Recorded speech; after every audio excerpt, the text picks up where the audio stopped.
नमस्कार, मैं हूं निकिता और आप देख रहे हैं सत्य हिंदी। एक नजर डालते हैं अब तक की सुर्खियों पर। लद्दाख में राज्य के दर्जे और छठे अनुसूची की मांग को लेकर प्रदर्शन बुधवार को हिंसक हो गया। लेह जिले में प्रदर्शनकारियों ने बीजेपी ऑफिस और एक पुलिस वाहन को आग के हवाले कर दिया और पथराव किया। पुलिस ने स्थिति काबू करने के लिए आंसू गैस और लाठीचार्ज का इस्तेमाल किया। यह पहली बार है जब लंबे समय से शांतिपूर्ण ढंग से चल रहा आंदोलन हिंसा में बदला है। लेह एपेक्स बॉडी यानी LAP और कारगिल डेमोक्रेटिक अलायंस यानी KDA इस आंदोलन का नेतृत्व कर रहे हैं। LAP ने साफ किया है कि यह आंदोलन गैर राजनीतिक रहेगा और कांग्रेस पार्टी से जुड़े सदस्यों को इससे अलग होने के लिए कहा गया है। वहीं कारगिल डेमोक्रेटिक अलायंस ने गुरुवार को पूर्ण बंद का आह्वान किया, जिससे क्षेत्र में तनाव और बढ़ सकता है।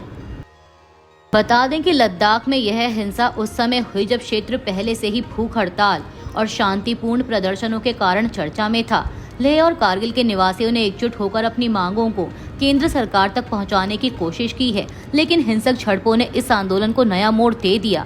लद्दाख को पूर्ण राज्य का दर्जा देने और संविधान की छठी अनुसूची में शामिल करने के लिए पर्यावरणविद और सामाजिक कार्यकर्ता सोनम वांगचुक बीते 2 हफ्तों से भूख हड़ताल पर थे। उनकी तबीयत बिगड़ने के बाद विरोध तेज हो गया। PTI की एक रिपोर्ट के मुताबिक आंदोलन हिंसक होने के बाद सोनम वांगचुक ने अनशन तोड़ दिया है। उन्होंने इसे लेह के लिए दुखद दिन बताया। वांगचुक ने संदेश दिया है कि आज मेरा शांतिपूर्ण मार्ग का संदेश विफल हो गया। सोनम वांगचुक ने एक्स पर एक वीडियो संदेश जारी कर शांति की अपील की। उन्होंने कहा कि यहाँ कुछ लोग 35 दिन से अनशन कर रहे थे। कल उनमें से 2 लोगों की तबीयत खराब हो गई और उन्हें बहुत गंभीर स्थिति में अस्पताल में भर्ती कराया गया। इससे लोगों में बहुत रोष है और आज पूरे लेह में बंद की घोषणा की गई। इस दौरान हजारों की संख्या में युवा सड़कों पर आ गए। यह एक तरह से ये जेन-ज़ी रेवोल्यूशन था। 5 सालों से वो यानी युवा बेरोजगार हैं। एक के बाद एक बहाना करके उन्हें नौकरियों से बाहर रखा जा रहा है और लद्दाख को भी संरक्षण नहीं दे रहे। आज यहाँ कोई लोकतांत्रिक मंच नहीं है। सोनम वांगचुक ने किसी भी परिस्थिति में युवाओं से हिंसा का रास्ता न अपनाने की अपील की। बिहार विधानसभा चुनाव से पहले महागठबंधन में CM चेहरे को लेकर मतभेद उभर आए हैं। RJD नेता तेजस्वी यादव ने कहा है कि बीजेपी के विपरीत विपक्ष एक साफ सुथरी छवि वाले चेहरे के साथ चुनाव लड़ेगा, लेकिन कांग्रेस ने इस पर आपत्ति जताई और कहा कि सही समय पर सभी दल मिलकर फैसला करेंगे। द प्रिंट की एक रिपोर्ट के मुताबिक कांग्रेस नेतृत्व का मानना है कि तेजस्वी को चेहरा घोषित करने से गैर यादव जातियां दूर हो सकती हैं, इसलिए फिलहाल तटस्थ रहना बेहतर है। वहीं बिहार कांग्रेस के पूर्व अध्यक्ष अखिलेश प्रसाद सिंह ने तेजस्वी को ही CM चेहरा मानने की खुली पैरवी की है। CPI-ML लिबरेशन ने भी कहा है कि अभी चुनाव जीतने पर ध्यान देना जरूरी है, लेकिन विपक्ष की सरकार बनी तो तेजस्वी स्वाभाविक दावेदार होंगे। इस बीच सीट बंटवारे पर भी बातचीत तनावपूर्ण चल रही है। उत्तर प्रदेश की राजनीति इस समय जाति और सांप्रदायिक दोनों मुद्दों से गरमाई हुई है। योगी सरकार ने जाति आधारित रैलियों, वाहनों पर साइन बोर्ड पर जाति नाम लिखने और पुलिस रिकॉर्ड में जाति का उल्लेख करने पर रोक लगाई है। सरकार का दावा है कि यह कदम जातिवाद खत्म करने के लिए है, लेकिन विपक्ष का आरोप है कि यह बीजेपी की जातिगत राजनीति को बचाने और 2027 चुनाव की तैयारी का हिस्सा है। निषाद पार्टी और सुभा सपा जैसी सहयोगी दल इस फैसले से नाराज हैं, क्योंकि उनकी राजनीति जातिगत पहचान पर आधारित है। वहीं कानपुर में बड़ा वफात जुलूस के दौरान लगे आई लव मोहम्मद बैनर पर विवाद बढ़ गया है, जिसके बाद कई शहरों में FIR और गिरफ्तारियां हुई।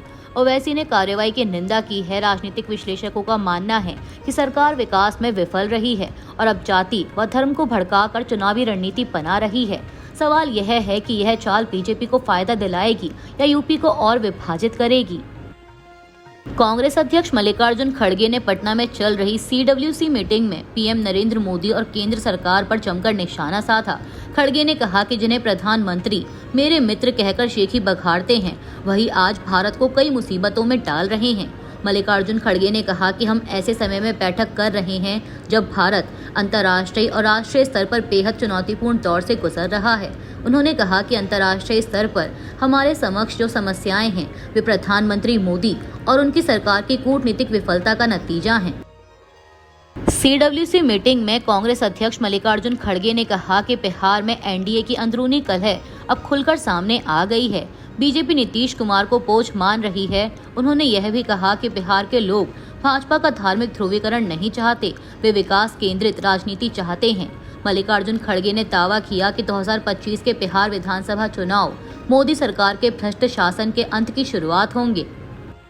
खड़गे ने वोट चोरी के मुद्दे पर भी हमला बोला। उन्होंने कहा कि विभिन्न राज्यों से हुए खुलासों पर सवालों के जवाब देने की बजाय चुनाव आयोग हमसे हलफनामा मांग रहा है। खड़गे ने कहा कि जब मतदाता सूचियों से आधिकारिक रूप से छेड़छाड़ की जा रही है तो जरूरी है कि लोकतंत्र की जननी बिहार में अपनी विस्तारित कार्य समिति की बैठक के माध्यम से देश के लोकतंत्र और संविधान को बचाए रखने की अपनी प्रतिज्ञा को पुनः दोहराया जाए। उन्होंने इस बात पर जोर दिया कि निष्पक्ष और पारदर्शी चुनाव लोकतंत्र का आधार हैं। खड़गे ने दावा किया कि आज चुनाव आयोग की निष्पक्षता और पारदर्शिता पर ही गंभीर सवाल उठ रहे हैं। उन्होंने कहा कि बिहार की ही तर्ज पर अब देश भर में लाखों लोगों के वोट काटने की साजिश रची जा रही है। जम्मू कश्मीर के मुख्यमंत्री उमर अब्दुल्ला ने आई लव मोहम्मद लिखने के अधिकार का बचाव किया और कहा कि इस पर केस दर्ज करना पूरी तरह गलत है। उन्होंने सवाल किया कि 3 साधारण शब्द कैसे गैर कानूनी हो सकते हैं और अदालतों से तुरंत कार्रवाई की मांग की। यह विवाद तब शुरू हुआ जब कानपुर पुलिस ने 4 सितंबर को 12 वफात यानी ईद मिलाद उन नबी जुलूस में ऐसे बोर्ड लगाने पर 9 लोगों और 15 अज्ञात के खिलाफ FIR दर्ज की। हिंदू संगठनों ने इसे नया चलन बताते हुए आपत्ति जताई। वहीं ओवैसी ने भी कहा था कि आई लव मोहम्मद कहना अपराध नहीं है। उमर अब्दुल्ला ने कहा कि दूसरे धर्मों के लोग भी अपने देवी देवताओं या गुरुओं के प्रति श्रद्धा व्यक्त करते हैं तो इसे गलत मानने का कोई कारण नहीं है। दिल्ली हाईकोर्ट ने संसद हमले के दोषी मोहम्मद अफजल गुरु और JKLF संस्थापक मोहम्मद मकबूल भट्ट की कब्रों को तिहाड़ जेल से हटाने की याचिका खारिज कर दी है। अदालत ने कहा कि फांसी के समय सरकार द्वारा लिए गए फैसले संवेदनशील होते हैं और 12 साल बाद उन्हें चुनौती देना उचित नहीं है। कोर्ट ने यह भी कहा कि जेल परिसर में दफनाने या दाह संस्कार पर रोक लगाने वाला कोई विशेष कानून नहीं है और ऐसे मामलों में केवल सक्षम प्राधिकारी ही निर्णय ले सकते हैं। अफजल गुरु को 2013 और मकबूल भट्ट को 1984 में तिहाड़ जेल में फांसी देकर वहीं दफनाया गया था। याचिका में तर्क दिया गया था कि ये कब्रें तिहाड़ को कट्टरपंथी तीर्थस्थल बना रही हैं और आतंकवाद का महिमा मंडन कर रही हैं, लेकिन अदालत ने इस दलील को स्वीकार नहीं किया। अमेरिका के राष्ट्रपति डोनाल्ड ट्रंप ने गजा संकट पर अरब और इस्लामिक देशों के नेताओं के साथ बैठक की। व्हाइट हाउस द्वारा साझा वीडियो में ट्रंप कहते दिखे कि यह बैठक बहुत महत्वपूर्ण है और लक्ष्य युद्ध को खत्म करना और बंधकों की रिहाई है। बैठक न्यूयॉर्क में हुई जिसमें पाकिस्तान के प्रधानमंत्री शहबाज शरीफ ने भी हिस्सा लिया। पाकिस्तान PMO ने बताया कि यह बैठक ट्रंप और कतर के अमीर शेख तमीम बिन हमाद अल थानी की पहल पर बुलाई गई थी। बैठक के बाद शहबाज शरीफ और ट्रंप के बीच अनौपचारिक बातचीत भी हुई। पाक विदेश मंत्रालय के अनुसार इस बैठक में 8 अरब और इस्लामिक देशों के नेता शामिल थे। रूस ने अमेरिका के राष्ट्रपति डोनाल्ड ट्रंप पर रूस यूक्रेन युद्ध के बीच ऊर्जा बाजार को व्यवसाय की तरह संभालने का आरोप लगाया है। क्रेमलिन ने कहा कि ट्रंप दुनिया को अमेरिकी तेल और गैस ऊंची कीमतों पर खरीदने के लिए मजबूर करना चाहते हैं। यह प्रतिक्रिया ट्रंप की उस टिप्पणी के बाद आई जिसमें उन्होंने चीन और भारत को रूसी तेल खरीदकर युद्ध का मुख्य वित्तीय पोषक बताया था। ट्रंप ने यूरोप से भी रूस से सभी ऊर्जा खरीद तुरंत रोकने की अपील की और चेतावनी दी कि युद्ध ना रुका तो रूस पर नए कड़े टैरिफ लगाए जाएंगे। उन्होंने पहले ही भारतीय वस्तुओं पर 50% तक टैरिफ लगाया है। इस बीच क्रेमलिन प्रवक्ता दिमित्री पेस्कोव ने ट्रंप द्वारा रूस को कागजी शेर कहने को खारिज करते हुए कहा कि रूस की अर्थव्यवस्था स्थिर है और वह यूक्रेन में अपने सैन्य अभियान को जारी रखेगा। अभी के लिए इतना ही। बाकी की देश दुनिया की बड़ी खबरों के लिए जुड़े रहिए सत्य हिंदी के साथ।